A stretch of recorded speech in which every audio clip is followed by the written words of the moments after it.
Assalamualaikum warahmatullahi wabarakatuh. Selamat datang teman-teman semuanya.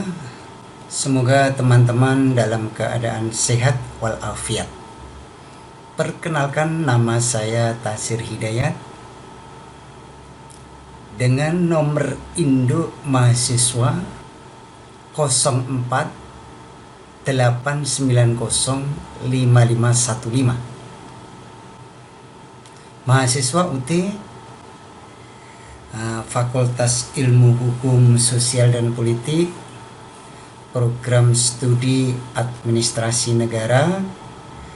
Pada kesempatan ini saya akan presentasikan tentang tugas yang diberikan pada sesi keempat ini adalah kerangka gagasan. Dari tugas diskusi sesi 4 ini dengan mata kuliah Bahasa Indonesia MKWU 4108 kelas 525. Maka baiklah teman-teman, pada kesempatan ini saya akan menyampaikan tentang kerangka gagasan sebelum saya presentasikan. Yang pertama adalah macam-macam kerangka gagasan, kemudian contoh dari kerangka gagasan, kemudian pengertian kerangka gagasan. Kerangka gagasan adalah kerangka yang berkaitan dengan susunan dan hubungan setiap gagasan yang akan menjadi suatu pembahasan. Dalam kerangka pembahasan itu terbagi menjadi dua macam. Yang pertama adalah kerangka topik, yang kedua adalah kerangka kalimat. Kerangka topik adalah kerangka gagasan yang disusun dengan menuliskan rangkaian butir-butir dalam bentuk topik gagasan. Contoh, kerangka gagasan untuk kegiatan ceramah atau penyuluhan. Pada diskusi 4 ini kita diberi materi tentang kerangka gagasan dengan diberi judul COVID-19. Sebelum saya presentasikan, maka saya akan bacakan urutan-urutan kerangka gagasan. Kerangka gagasan adalah terdiri dari, pertama adalah judul. Kita diberi judul apa dulu? Misalnya kita diberi judul pada sesi keempat ini, dosen memberikan judul COVID-19, maka kita beri judul COVID-19. Kemudian yang kedua, kerangka gagasan adalah konteks. Konteksnya apa? Konteksnya pada sesi keempat ini kita diberi tugas yaitu tentang penyuluhan bahaya COVID-19 yang diberikan oleh dosen kepada seluruh mahasiswa UT pada mata kuliah Bahasa Indonesia sesi keempat ini. Sedangkan kerangka yaitu pertama pembukaan.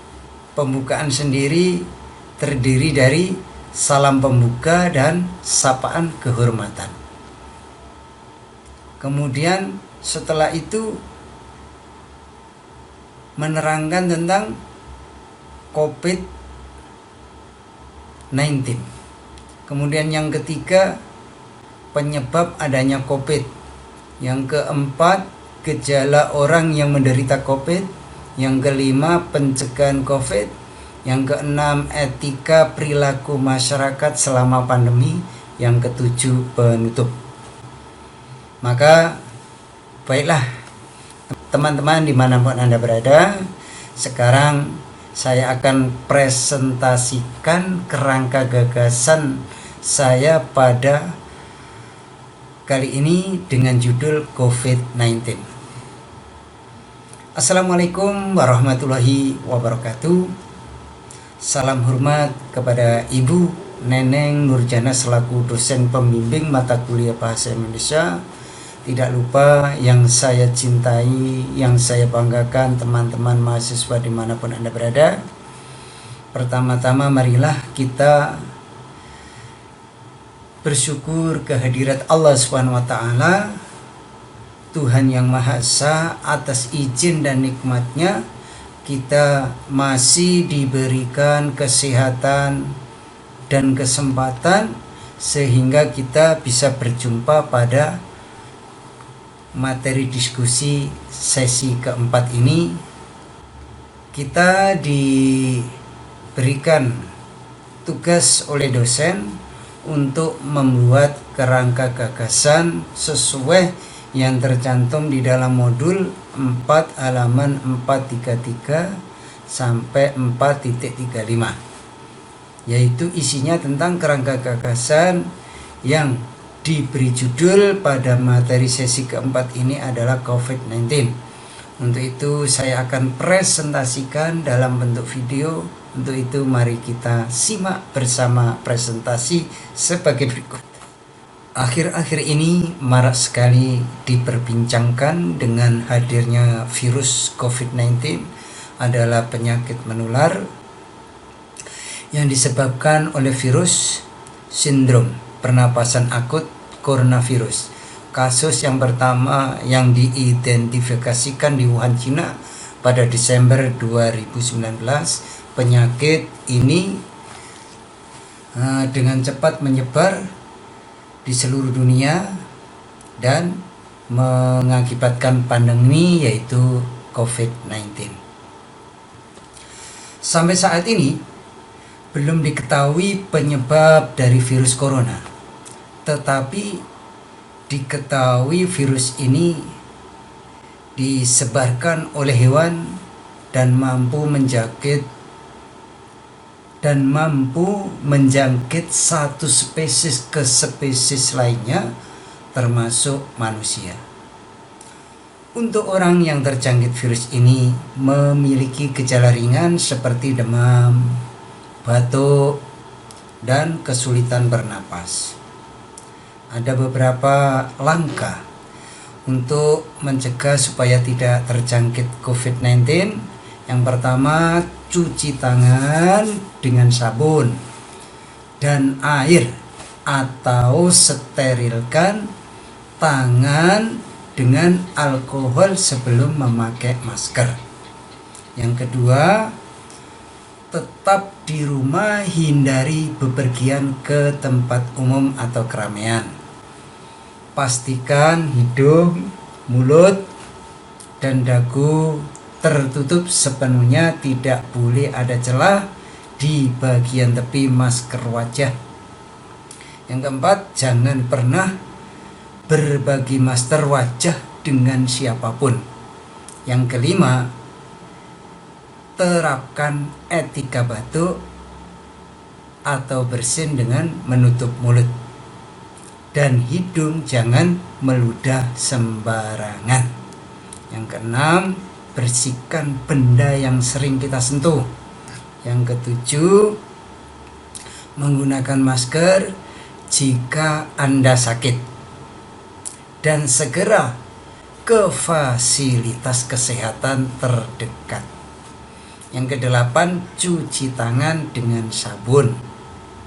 Yang kesembilan, konsumsi makanan bergizi dan melaksanakan olahraga. 10, hindari menyentuh mata, hidung, dan mulut dengan tangan yang belum dicuci. Kemudian apa yang harus dilakukan jika kita mengalami mirip gejala COVID-19?